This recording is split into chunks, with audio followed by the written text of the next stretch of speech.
നമസ്കാരം, സുധീഷ് ചെമ്പകശ്ശേരിയാണ്. ഇത് തിരുവമ്പലം സുബ്രഹ്മണ്യസ്വാമി ക്ഷേത്രമാണ് കേട്ടോ.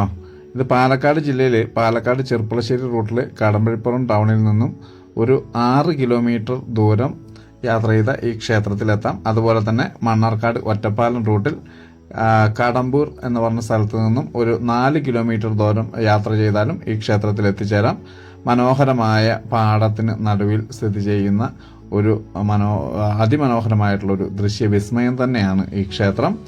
ഇവിടെ ഏറ്റവും വലിയ പ്രത്യേകത, ഇവിടെ കർപ്പൂരം കത്തിച്ചു വെച്ച് പ്രാർത്ഥിച്ചാൽ ഏതാഗ്രഹവും സാധിക്കും എന്നുള്ളതാണ്. ഒരുപാട് ഭക്തർ അങ്ങനെ സാധിച്ചിട്ടുണ്ട് എന്നുള്ളത് സാക്ഷ്യപ്പെടുത്തുന്നുണ്ട്. എന്തായാലും ഇവിടെ ഉപദേവന്മാരായിട്ട് ശിവനും അതുപോലെ തന്നെ നാഗങ്ങൾക്കും അതുപോലെ ബ്രഹ്മരക്ഷസനും ഒക്കെ പ്രതിഷ്ഠയുണ്ട്. ഒരുപാട് പ്രത്യേകതകൾ നിറഞ്ഞ ഒരു ക്ഷേത്രമാണിത്. അപ്പോൾ എന്തായാലും ഇതിൻ്റെ മുഴുവൻ കാര്യങ്ങളൊക്കെ ഞാൻ ഇതിൻ്റെ മുഴുവൻ വീഡിയോയിൽ പറയാം. ഇത് റീൽസും ഷോർട്സും ആണ്. ഇതിൻ്റെ മുഴുവൻ വീഡിയോ കാണാനായിട്ട് നിങ്ങളിത് ഫേസ്ബുക്കിലാണ് കാണണമെങ്കിൽ പേജ് ഒന്ന് ഫോളോ ചെയ്യുക, യൂട്യൂബിലാണെങ്കിൽ ഒന്ന് സബ്സ്ക്രൈബ് ചെയ്ത് കൊടുക്കുക, അതുപോലെ തന്നെ ഇൻസ്റ്റാഗ്രാമിലും ഒന്ന് ഫോളോ ചെയ്യുക. അപ്പോൾ ഇതിൻ്റെ മുഴുവൻ വീഡിയോ ഞാൻ ഉടൻ തന്നെ പോസ്റ്റ് ചെയ്യുന്നതായിരിക്കും. ഓക്കെ.